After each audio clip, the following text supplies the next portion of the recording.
All right. Hello, everybody. Hope you all are doing well. This is DFS Army's tournament strategy show, and we have a lot to celebrate tonight. We'll get to it, but on this show, what we do is we talk about last night's slate, see what went well, what didn't go as well. And then we'll look at today's slate, game plan it, go game by game, talk through some potential leverage plays, and then, of course, on the pre-lock show, we'll focus on the execution side of things. I'll show what I'm actually doing in the domination station.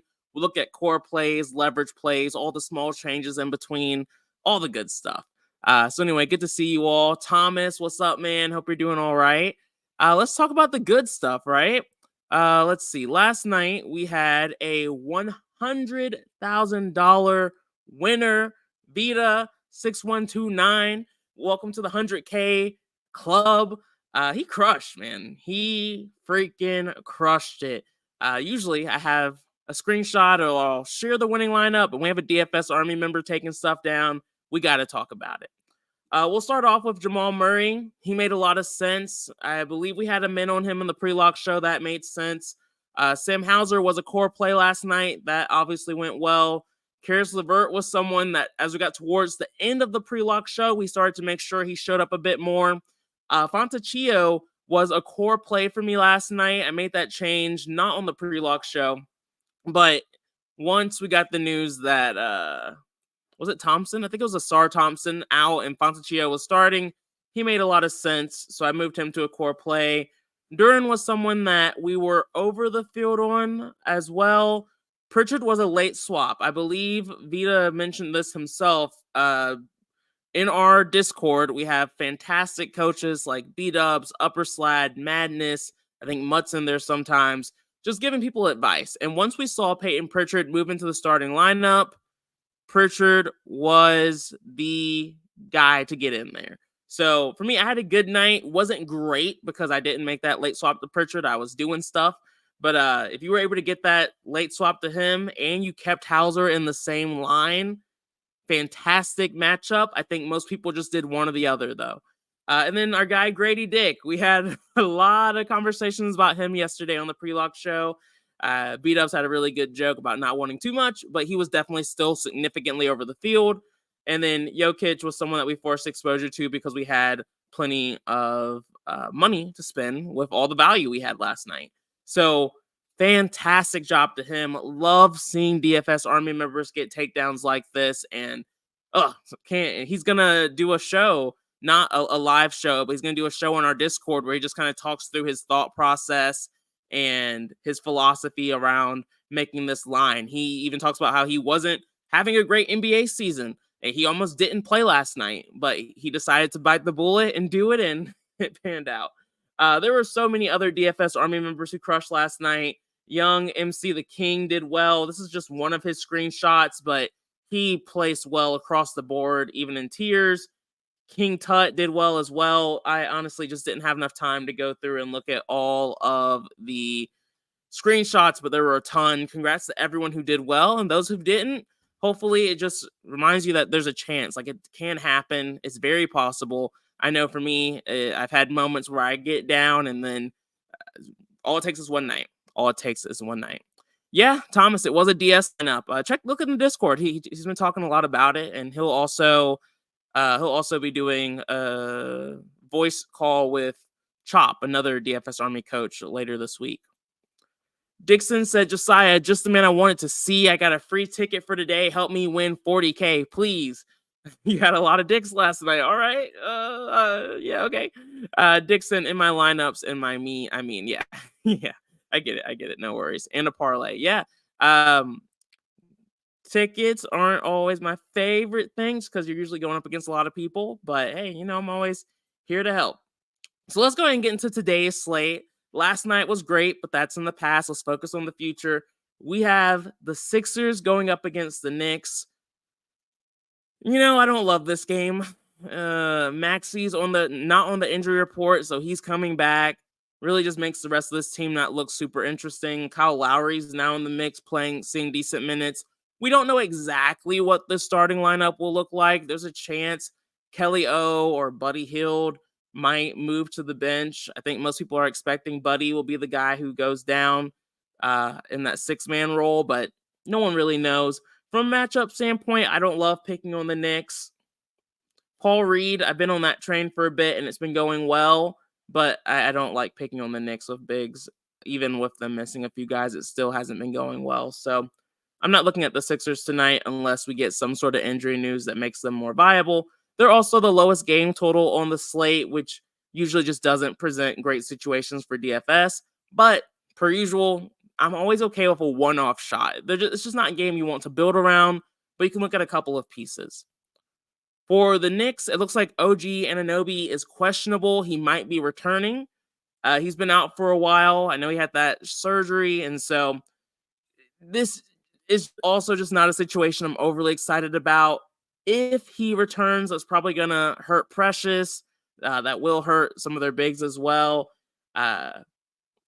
Ultimately, there's a chance he doesn't play, which could keep guys like Precious being semi-viable. But at this price tag, and the matchup isn't crazy tough or anything, it's just not a game environment I'm very excited about. Dante DiVincenzo, he's my guy. I've been on him for a while. Someone that I'm usually interested in taking a shot on, but he just didn't stand out for me today. The matchup against Philly, again, still isn't one I'm overly concerned about. It's really just the game environment. Slow pace game. I'm just not expecting too many points to be scored. DiVincenzo, we know he has that upside. He has that 40, 50 point upside. 50 is what we would really be looking for at this point with him now getting to the 7K range. And I want to start taking shots here soon, but like I said, nothing stood out for me. And then Jalen Brunson's always viable, but on this slate, he didn't stand out for me as much either. Not a game I like, if you couldn't tell. Not my favorite game. Next up, we have the Wizards going up against the Grizzlies, and this is the opposite of the last game, but a little bit begrudgingly so. I'm not excited. It just makes a lot of sense. These are just two teams that are a little hard to trust. It was a DS lineup, Thomas. Ah, man, that losing streak. I was hoping you broke it yesterday. I meant to check in. But yeah, I think it was one of those. I don't know if you late swapped or anything, but I think it was a late swap you kind of had to get on Pritchard or someone else to really just kind of get there. Smash with just a 20 max. If I would have kept Joker, I took Doncic. Yeah, I think that was a big one too. Doncic had a great game, but Jokic did his thing. He was a little bit more necessary. For me, I'm 20 maxing tonight. I usually 20 max when they have that $4 tournament. Anthony said, yo, Josiah, my Sixers are hurting. Questions, Victor, Edwards, or SGA? Yeah, Sixers are not good right now. Really, really not good. At least the Knicks are hurting a little bit too, but still not a good game for them, unfortunately. But you said Edwards or SGA? We'll get there. I'll try to remember that for you, Anthony. For the Wizards tonight, though, they have a nice matchup going up against the Timberwolves. They're missing Rashawn Holmes. He's officially out. Shamet is out. Nothing too crazy here, but what we like is the matchup, soft matchup against the Grizzlies, and they're all priced pretty cheap, which makes them viable. Kyle Kuzma without Holmes, everyone's really expecting him to play the 5 tonight, which increases his chance of at least getting a double-double. Denny Avdia, the sim model liked. I don't personally love his price tag. We know the upside is there. The matchup is great, and so I'm really just following my process of trusting the sim on this play, but it is not one that I'm extremely passionate about. And then Tyus Jones, he's showing up by himself, so I didn't need to put a like on him because he's projecting well. Same story here as Kuzma and Avdia. Matchup is solid. He's cheap at 6,200. That's not a bad price tag for him. And so he's someone else that's showing up in my lines for now too, unless we get more news that makes other plays more interesting. Poole, I'm not really looking at here. He's worth talking about. I just like other guys in this price range a bit more. Guys like Derek White, even Malik Monk are slightly more viable for me than Jordan Poole, but if he showed up a little bit in my lines, I'll be comfortable with it, but he's not showing up in my early runs, and so I'm not going to overthink it. And then their usual Kispert and Bilal are viable options, but they're priced up now where they don't feel like guys I need to build my lineups around. So the Wizards in general are just viable plays, but only only Kuzma, Avdia, and Jones are guys that I want to see in my lines. And that's what I'm getting so far, which is perfect. All right. For the Grizzlies, this team, oh man, being a Grizzlies fan would be tough. Imagine feeling like you have a team that might be able to contain, and then it all just goes downhill so freaking fast. They could be without a lot of guys once again. Scottie Pippen is doubtful. Jordan Goodwin is questionable. Lamar Stevens is questionable. John Contra is questionable. If Contra, Goodwin, and Stevens are all out, these guys, we're just going to have to play the Grizzlies because they just won't have any other bodies that are viable. If the questionable guys do play, we're still playing the Grizzlies tonight, but it's just less of a necessity. It's less of something you have to do. The reason why I say we're still playing them is because they're all cheap and they see minutes. The matchup is also extremely soft going up against the Wizards, and so there's not a lot of great reasons to avoid getting to these guys. You can see in my early runs, we're getting exposure to Luke Kennard naturally, Gigi Jackson, Jake LaRavia, Trey Jemison. All these guys are just showing up by themselves. But again, so I don't have a like on anyone. There's no one I need to make as a priority. The guys I trust the most here are Gregory Jackson and Jake LaRavia. Those are the two guys that I want to see show up in my lineups no matter what. But if we get injury news, then again, like I said, I'll have a ton of exposure to the Grizzlies. I might even have to make a rule to limit. I don't know exactly how much I'll limit. I'll just kind of play around with the numbers and see what makes the most sense to me, but probably 4 if I have to make an educated guess. So yeah, this game doesn't stand out from a total perspective, but because both teams are bad and the spreads are close and everyone in it is pretty cheap, is keeping it viable.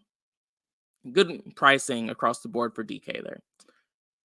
For the Pacers tonight, they are looking pretty healthy. Let me confirm that.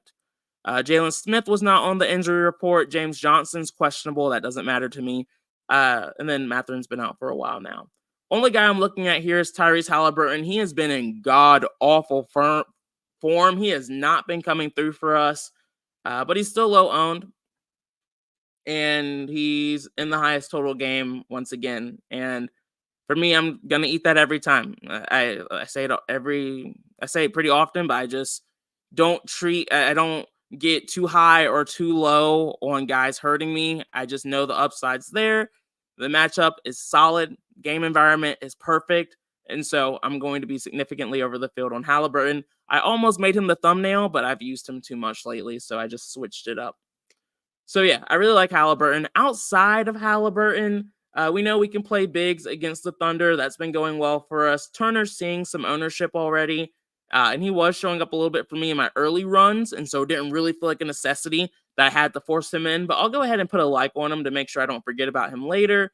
Siakam's fine. He just lacks upside, typically. Let me see if I'm missing something on him. It's always just so hard for me to get excited about Siakam these days. Yeah, just lacking upside. It's just not there unless he's going up against the Raptors, and everyone does that against the Raptors, so it's really not special. I get the ownership. It is a solid spot for him. I just doubt I'm going to follow that ownership. And then the Semodel also liked TJ McConnell. I personally am not the biggest fan. There's definitely some risk involved there. But he had a solid game against Orlando. He saw 27 minutes, saw 26 minutes against the Spurs. So in these soft matchups, he tends to do pretty well. The Thunder give up the third most fantasy points to distributor type of guards. And so as long as McConnell sees minutes in the mid to low 20s tonight, I do think he gives a little bit of upside, but he's not someone I'm trying to make a leverage play. I'm not trying to be significantly over the field on him. I just understand, and I like that the sim model likes him. It's worth having a little bit of exposure, but do not build your team around TJ McConnell. You'll have a very sad night more often than not. But like I said, highest total game, I'm never trying to shy away from getting players in these environments. For the Thunder tonight, per usual, well, not per usual. Jalen Williams is questionable, and that does matter a good bit for this team because Jalen Williams plays a good amount of minutes. Obviously, he's a starter for this team. He's relatively cheap at 6,900, so much so where if he plays, I was I was looking at him as a very viable option on this slate in the highest total game environment. He's someone that I would be comfortable having exposure to, but more than likely, I'm expecting him to not play. Like his social, there's just a lot of signs kind of pointing towards him probably not playing tonight, but we'll see. Again, we'll just wait for that information. If he sits, it looks like most of us are expecting Cason Wallace to start. And at 3,300, Cason Wallace would be one of the chalkiest plays on the slate. And for a fantastic reason, I would probably be close to locking him in. But that's a if-then situation. We don't really know what will actually happen there. And then Josh Giddey, the sim model likes. You all know I never really liked Josh Giddey. He's not seeing too much ownership, but again, highest game total on the slate, so I am going to make sure I get exposure to that. SGA matchup against the Pacers is pretty neutral for him, but I do like the game environment, and so I will make sure I'm at least matching the field exposure on him. With this being with me 20 maxing tonight, I'll probably be a little bit over the field just to be a little bit more aggressive there, but that's pretty much it. And then Chet, I always go back and forth on. I really like playing Chet in really soft matchups, but the Pacers are actually ranked 21st in the league when it comes to fantasy points allowed, and that's not a great spot for Chet going up against Turner here. So my main priorities here are SGA, Josh Giddey, and then Cason Wallace if Jalen Williams gets ruled out. So yeah, favorite game on the slate, not trying to get around it. Let's see. And to answer your question, Anthony, I am leaning towards SGA, but I do like Edwards tonight. I plan on playing them both. Have value to get to. Yeah. I mean, the value becomes better if some of the questionable guys on the Grizzlies get ruled out, but we already have enough value on the slate to afford SGA. That's not really an issue. Holy shit. The running back situation this offseason has been wild. I don't think I've seen an offseason where I just feel like we're playing running back roulette. Seeing Saquon leave to go to a division rival was wild. I don't know. NFL is getting weird, and I feel like every 5 seconds I keep falling behind on more NFL news. 2 years, 20 million, not bad. Yeah, Mr. 5, it's going to be a 20 maxing kind of night for me today. Yeah, I think Kispert, Bilal, they're both viable, sneaky options for sure. Okay. Rockets against the Spurs. We have Cam Whitmore out, and then obviously Alperen Şengün is out, which is unfortunate. Hopefully he won't be out for the entire season, but if he did sit the entire season, would totally get it. This would usually be a spot for him, but it won't be because he's out. The Rockets are one of my favorite teams on the slate. They're all extremely underpriced with Şengün out because they do see an increase in usage, and then they also have the fantastic matchup against the Spurs. They're honestly just simply too cheap across the board. So Fred VanVleet is chalky for good reason. Plan on having plenty of exposure to him. Jalen Green, another guy I like a lot at 7,800. Plenty of exposure to him. Jabari Smith is one of the viable people that their coaching staff could move to the 5, or I also just expect him to be more involved from an offensive perspective and rebounding perspective with Şengün out. And so he's someone that I like a lot on this slate. And then Amin Thompson at 4,900, I get that he's cheap, and this is a great matchup. The sim model liked him a lot as well, but the ranking for me really is like Fred VanVleet, Jabari Smith, Jalen Green, and then Amin Thompson. He kind of falls to the 4th there. I'm not going to prioritize him as much, even though he is the chalkiest guy on this team. So I'll probably just naturally end up being over the field. Jeff Green is who I think a lot of are expecting to start here. That's who Underdog has as their projected starter. That definitely could change. We'll see. So even if he starts, I'm not overly excited about forcing him in, but I would be comfortable with some exposure. Dylan Brooks is popping a lot. It's looking like he's actually going to be the chalkiest guy on this team. You all know me. I don't like to go out of my way to force Dylan Brooks, but at 4,300, Sim Model likes him. Houston Rockets. Matchup's fine. God, Dylan Brooks is so freaking bad. He's so bad. No way he's this chalky. He does see an increase in usage. He sucks. He's just so fucking bad. I am not going to go over the field on Dylan Brooks. I am okay matching the field on Dylan Brooks. I don't want to and what I mean by that is we have projected ownership right now looking around like 54% owned. I'm probably going to put a 50% max on him or 55% max. I only want to match the projected ownership. I don't want to go over on Brooks. Could burn me. I don't actually matching the field doesn't really burn you most of the time. Anyway, moving on. I really like the Rockets. For the Spurs tonight, Victor Wembanyama is uncertain to play. He's been battling that ankle injury. He played last night, did well, saw plenty of time. Personally, I am not expecting him to play tonight just because we know historically they've been playing it a little safe with them. They have absolutely nothing to play for. If they were smart, he would sit tonight. It's a back-to-back. Also, matchup against the Rockets isn't my favorite, but he's low owned. So if we don't get that news and he does play similar to yesterday, if no one else is going to play him, I will.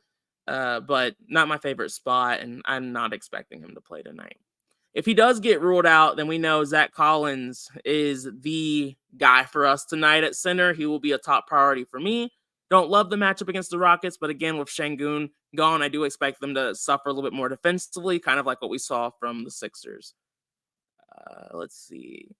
And then if Victor gets ruled out, all of the Spurs become much more viable. Vassell's already projecting well. I'll probably just confirm and lock in that I'll have more Spurs ownership. But as of right now, it's just Victor for me. All right, we're running behind, and we're hitting the better games now. For the Celtics, similar to last night, we have a few Q tags or TBDs. Porzingis is listed as TBD. Holiday is listed as TBD. Al Horford is listed as TBD, but I think most of us are expecting Al Horford to actually get out tonight. And then Spy is also listed as TBD. It wouldn't shock me if we see one of Tatum or Brown sit tonight as well. So for the Celtics, they are in a fantastic spot because like a lot of teams on this slate, the Jazz are a god-awful defense. And so we can pick on them.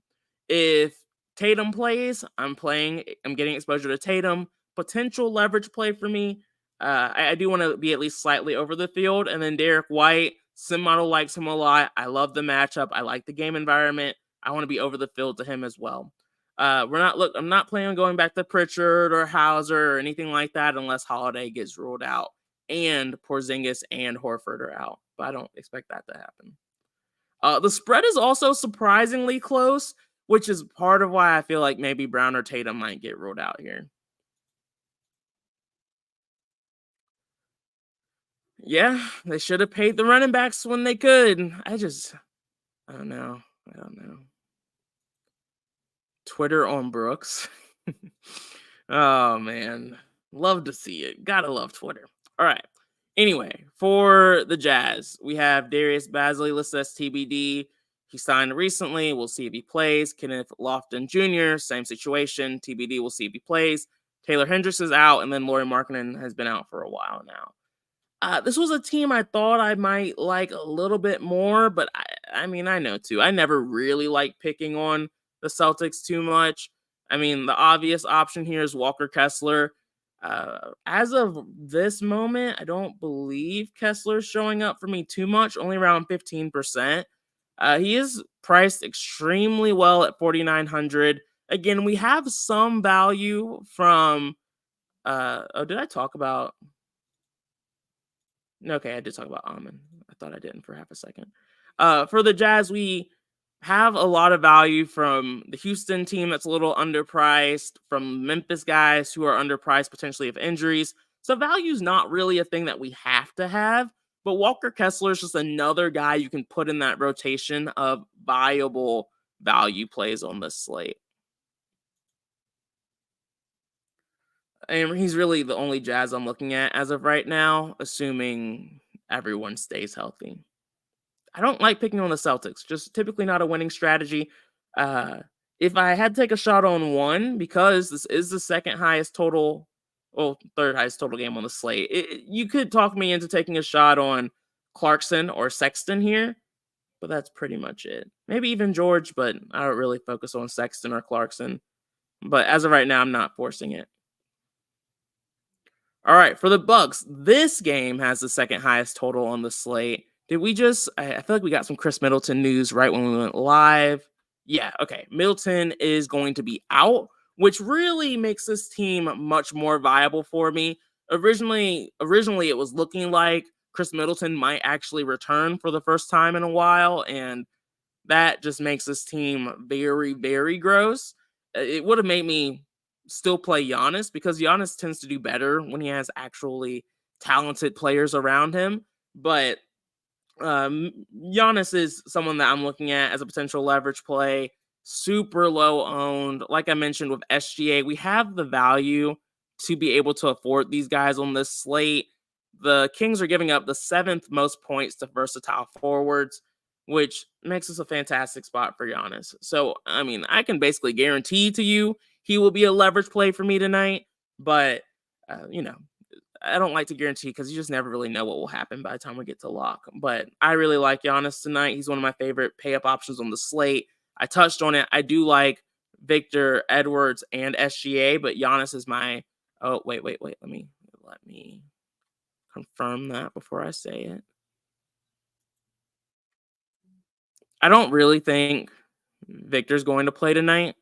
So that's what really makes Giannis my favorite pay up option. And then Tatum's option number 2 for me. And then, like I mentioned, I'll have matching field weight exposure on SGA. And I guess I'll put Edwards in that 3rd spot, and then SGA falls in the 4th. So that's kind of how I'm ranking the studs today. Yes, Dave, if you could hit the like, share, and subscribe button.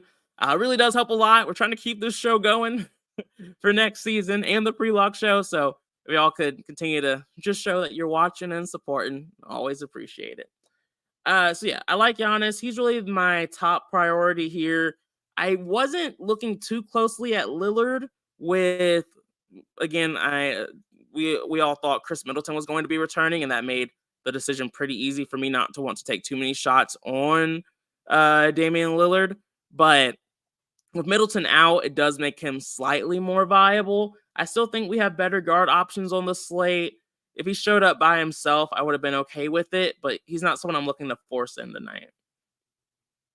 And then Malik Beasley's projecting okay, but I'm not planning on going there, at least as of right now. If he's a little bit cheaper, I could stomach it, but not right now. Then we have the Kings. Again, this is the second highest total game on the which means I'm definitely going to have some exposure here. De'Aaron Fox at low ownership is something I'm always a fan of, and the Bucks have gotten better defensively since Doc's taken over. They're actually pretty good against forwards right now, which makes me a lot less interested in guys like Monk, Barnes, Herter, but they're still giving up the 9th most points to combo guards like De'Aaron Fox. And so at low ownership, he's someone I'm going to make sure I have exposure to. I'm going to be over the field on him. Sim model, not the biggest fan of Fox, but I like him. And so I'm still going to play him. Keegan Murray is listed as questionable. That does matter a lot. If Keegan Murray gets ruled out, De'Aaron Fox becomes even more of a priority for me. But it does also open up things for guys like Monk and Herter as well. And then we can also do like a usage rate check if that actually happens as well, just to make sure we're on top of it. But for now, assuming Murray does play, I like him. I think Murray's a very viable option. The Bucks are giving up the 7th most points to scoring wings, which is different than kind of like your shooting wing like Kevin Herter. So And that makes Keegan Murray very viable for me on this slate. He also feels a little bit too cheap. Simodel also likes Keegan Murray as well. So Fox and Murray are really the two guys I'm looking to prioritize. Sabonis, I could be talked into. He is a really good center. This is a pretty neutral matchup for him at this point since their improvements. They're around like 14th, 15th in the league when it comes to defending against centers. So literally pretty neutral. Depending on how the slate plays out, I'm willing to match the field on Sabonis, but it just really depends on if there's other bigs that start to stand out for me a little bit more as we get closer to lock. Speaking of, pre-lock show, 5:30 p.m. Eastern today. That's when we'll really focus on what's actually happening. And we'll focus on the execution, mins, maxes, core plays, all that stuff. For the Timberwolves, these guys are all questionable. It's really impossible to talk about them, but I'll try. Anthony Edwards is questionable. Rudy Gobert is questionable. Kyle Anderson is questionable. And Monty Morris is questionable. If Kyle Anderson and Monty Morris get ruled out, doesn't matter for me as much. If anything, it would just make me want more Anthony Edwards. But if we see Rudy and or Edwards get ruled out, that does dramatically shift how I'm looking at this game. Naz Reid is priced up at 7K, which would make him not really a necessity, but he would be someone I want a lot of if Rudy Gobert gets ruled out. And then obviously if Ant gets ruled out, that makes guys like Nickeil Alexander-Walker more viable. But really, even if Anderson gets ruled out, he would see a nice little boost too. So anyway, the Timberwolves are a little hard to talk about right now just because they're all questionable. Hopefully we get some of this news in here soon, because this is another game where we could have a decent amount of value. Not really. If Edwards and Anderson and Gobert get ruled out, we actually could have some 3K value come from whoever ends up starting. But for the most part, I don't think we'll have any crazy value. I think we're probably still going to stay in this 4K range. But we'll see. A game we have to pay a lot of attention to here. So late swap might be important once again today. For the Clippers tonight, feels like a cheat code, but Kawhi Leonard and Paul George are both questionable. Who knows if they're going to play? Not because of that. James Harden, I really got on because the sim model preferred him over other guys in his price range. But it doesn't hurt that ideally one of Leonard or Westbrook sit, and James Harden's really the main beneficiary there. Not to mention the Timberwolves could potentially be missing quite a few guys. And so that could make the matchup a bit softer than it typically is. So I have a little bit of a gray flag over this game, Timberwolves and the Clippers, because I just don't want to forget about it. Because depending on injury news, this game could be one to target, just like that the Grizzlies could be a team we want to load up on as well. So per usual, guys, this is another crazy slate. It could be simple if everyone just ends up playing, but we know that's not going to happen. So remember, keep an eye on the Discord. Make sure you're ready for news when we get it.